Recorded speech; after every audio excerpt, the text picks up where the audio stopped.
पिछले अंक में जैसा कि हम लोगों ने चर्चा किया था कि यदि किसी के ऊपर एफआईआर हो जाता है तो उसे नौकरी मिलेगी या नहीं मिलेगी। इसी चर्चा को आगे बढ़ाते हुए इस अंक में हम लोग चर्चा करेंगे कि यदि किसी के खिलाफ एफआईआर हुआ है और उसके खिलाफ चार्जशीट भी फाइल हो गया है, कोर्ट में मुकदमा भी चला है, ट्रायल भी हुआ है और लास्ट में कोर्ट ने उसे बरी कर दिया है, ऐसी स्थिति में लड़के को नौकरी मिलेगी या नहीं मिलेगी। मतलब मुकदमे में बरी होने के बाद भी लड़के को नौकरी मिलेगी या नहीं मिलेगी। सुप्रीम कोर्ट का एक लैंडमार्क जजमेंट है, उसको ध्यान में रखते हुए हम आज चर्चा को आगे बढ़ाएंगे। नमस्कार, इस अंक में आप सभी का बहुत बहुत स्वागत है। 2015 की बात है, एक विद्यार्थी कॉम्पिटिटिव एग्जाम की तैयारी कर रहा था। एक दिन एक सुंदर सी लड़की पे उसका दिल आ गया, उसका मन फिसल गया। वो लड़की का पीछा करने लगा और उससे बातचीत करने का प्रयास करने लगा, दोस्ती करने का प्रयास करने लगा। लड़की के लाख मना करने के बावजूद वो लड़का रोज उसका पीछा करता था और दोस्ती करने का प्रयास करता था। एक दिन लड़की परेशान होकर इसका कंप्लेंट पुलिस में कर दिया। पुलिस कंप्लेंट हो गया, उसके बाद पुलिस ने इसके खिलाफ एफआईआर दर्ज किया। स्टॉकिंग एंड अटेम्प्टिंग बिफ्रेंड का मामला दर्ज हुआ अंडर सेक्शन 341 और 345 डी आईपीसी के अंतर्गत।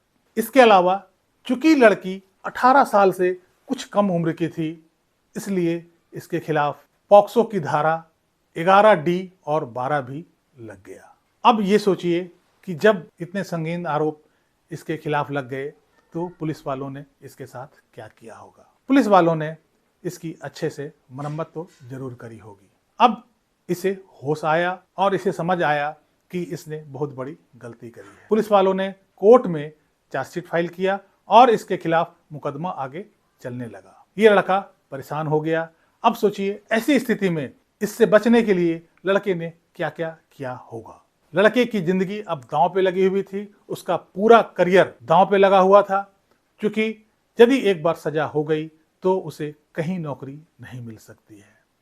ऐसे में लड़के ने क्या किया होगा, जो मुझे अनुमान है कि इस मामला से निकलने के लिए लड़के ने लड़की के हाथ पांव जोड़े होंगे, लड़की के माँ पिताजी और उनके रिश्तेदारों के हाथ पांव जोड़े होंगे कि किसी तरह से यह मामला सुलट जाए। लड़की के परिवार वालों के ऊपर कुछ सामाजिक दबाव भी डाला होगा।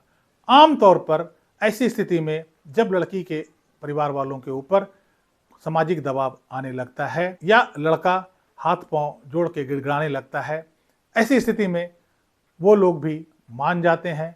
वो लोग भी नहीं चाहते हैं कि उनके चलते किसी का जिंदगी खराब हो, किसी का करियर खराब हो।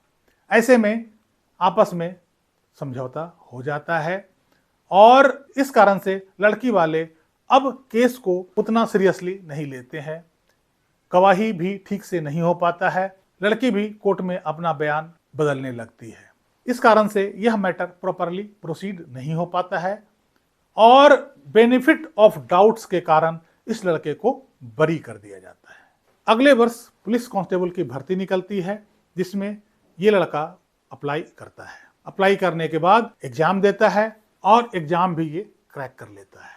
जब इसके अपॉइंटमेंट की बारी आती है तब पुलिस वेरिफिकेशन किया जाता है।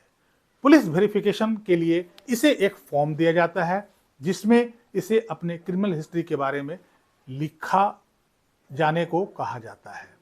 इसने ईमानदारी से पिछली घटनाएं का वर्णन कर देता है, सारी बातें बताता है और अंत में यह भी लिखता है कि इस केस में मैं बरी हो चुका हूं। लेकिन एम्प्लॉयर ने इस कारण से कि यह एक ऐसे मामले में इन्वॉल्व था जो कि एक सीरियस मामला है, पॉक्सो एक्ट के तहत इस पे मुकदमा चला है, इस ग्राउंड पे इसे डिस्क्वालीफाई कर देता है और इसे नौकरी देने से मना कर देता है। लड़का परेशान होकर के मध्य प्रदेश हाई कोर्ट में एक रिट पिटीशन डालता है।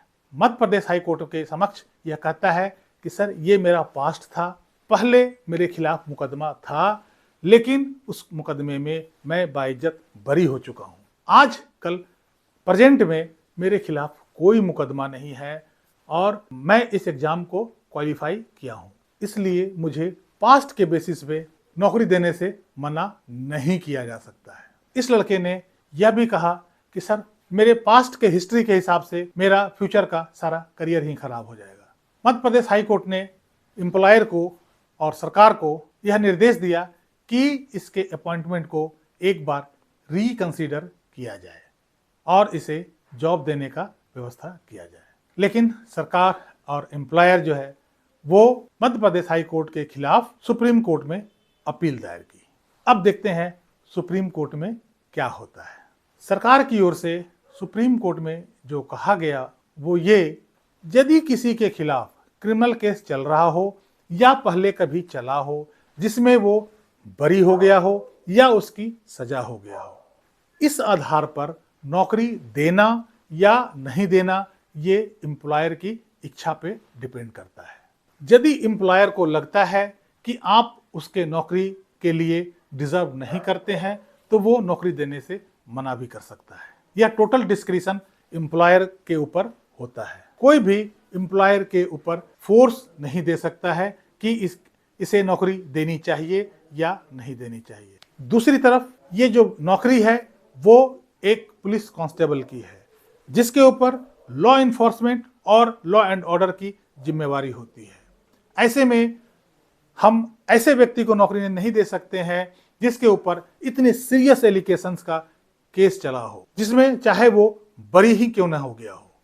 सुप्रीम कोर्ट ने कहा कि जब भी किसी इंसान की भर्ती होती है सरकारी नौकरी में तो पोजीशन और पोस्ट के हिसाब से उसकी पास्ट हिस्ट्री देखी जाती है। उस पर्सन ने अपने पास्ट लाइफ में क्या क्या किया और उस आधार पे वो हमारे नौकरी के लिए फिट है या नहीं फिट है, डिजर्व करता है या नहीं डिजर्व करता है, यह देखना एम्प्लॉयर का काम है।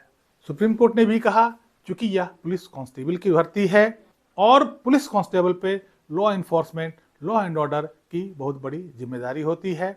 ऐसे व्यक्ति पुलिस डिपार्टमेंट के लिए एलिजिबल नहीं हो सकता है जिसके खिलाफ पास्ट में इतने संगीन धाराओं के तहत मुकदमा चला हो, चाहे उसमें वो बरी ही क्यों ना हुआ हो। ऐसा व्यक्ति ऐसे जॉब के लिए फिट नहीं माना जा सकता है। कोर्ट ने यह भी कहा कि यह बहुत अच्छी बात है कि अपने वेरिफिकेशन फॉर्म में उसने खुद ही अपने केसेस को डिस्क्लोज किया है और यह भी बताया है कि वो उस केसेस में बरी हो चुका है। लेकिन जस्ट बिकॉज कि आप बरी हुए हैं इसका मतलब यह कतई नहीं है कि आपके खिलाफ जो केस हुआ था वो झूठा था। केसों में लोग बरी कई कारणों से होते हैं। एक तो वो होता है कि जिसके अगेंस्ट फॉल्स केस ही लगा दिया गया हो, जिसमें सच्चाई से कोई दूर दूर तक कनेक्शन नहीं होता है। कई बार केसेस में प्रॉपर प्रोसिक्यूशन लीड नहीं होने के कारण भी लोग बरी हो जाते हैं। प्रॉपर एविडेंस नहीं होने के कारण लोग बरी हो जाते हैं। कोर्ट में आपके खिलाफ यदि प्रॉपर सबूत नहीं पेश किया गया हो तब भी लोग बरी होते हैं। यदि आपके खिलाफ गवाह पलट गए हों तब भी एक्यूज्ड कोर्ट में बरी हो जाते हैं। ऐसे बरी होने वाले एक्यूज्ड को क्लीन एक्यूटल नहीं कहा जाता है। आप भी बरी हुए हैं तो on the basis of benefit of doubt, मतलब आपका भी बरी होना कोई क्लीन एक्यूटल नहीं माना जाएगा। आपको 100% श्योरिटी के साथ कोर्ट ने रिहा नहीं किया है। यहाँ आप रिहा इसलिए हुए हैं कि कोर्ट में आपको सजा देने के लायक पर्याप्त सबूत नहीं इकट्ठा हुआ था, इसलिए आप इस केस में बरी हुए हैं और ना ही प्रॉपर ढंग से एविडेंस लीड हुआ था। आपके अगेंस्ट जो चार्जेस लगे हुए थे वो मोरली, एथिकली और लीगली काफी गलत माना जाता है। इसके अलावा रिहा होने का यह मतलब कतई नहीं है कि आप सरकारी नौकरी में भर्ती होने की बात को आप हक से मांग सकते हैं। यदि कोई एम्प्लॉयर आपके पास्ट क्रिमिनल केसेस को देख करके यदि नौकरी देने से मना करता है तो यह उसके अधिकार की बात है और आप अपने हक से जाकर के उससे यह नौकरी नहीं मांग सकते हैं इस आधार पर कि हम उस केस में बरी हो गए हैं। किसी केस में एक्विटल का मतलब यह नहीं है कि नौकरी पाने का आपको अधिकार या हक मिल गया है।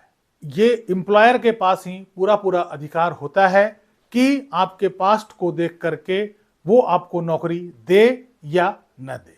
और यह कहकर ऑनरेबल सुप्रीम कोर्ट ने उस विद्यार्थी को नौकरी देने से मना कर दिया और एमपी हाई कोर्ट के ऑर्डर को सेट असाइड कर दिया। केस का नाम था state of MP versus Bhupendra Yadav.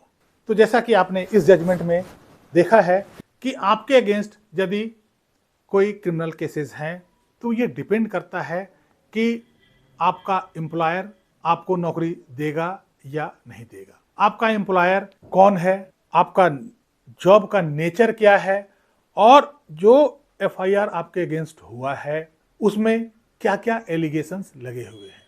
जैसा कि मैंने इस सीरीज का पहला अंक में मैंने बताया था कि कभी भी आपके अगेंस्ट कोई क्रिमिनल प्रोसीडिंग चलती है उसमें आपको नौकरी मिलेगी या नहीं मिलेगी, यह मुख्य रूप से 3 बातों पे निर्भर करेगा कि आपका एम्प्लॉयर कौन है, जॉब का नेचर कैसा है और आपके खिलाफ जो एफआईआर या चार्जेस लगे हैं या जो मुकदमा चला है उसमें कितना संगीन धारा लगा हुआ है, उसमें एलिगेशंस क्या क्या लगे हुए हैं। इस अंक में यहीं तक। कैसी लगी ये जानकारी कमेंट बॉक्स में जरूर लिखिएगा। मिलते हैं अगले अंक में इसी से संबंधित कुछ नए जजमेंट के साथ। तब तक के लिए जय हिंद, वंदे मातरम।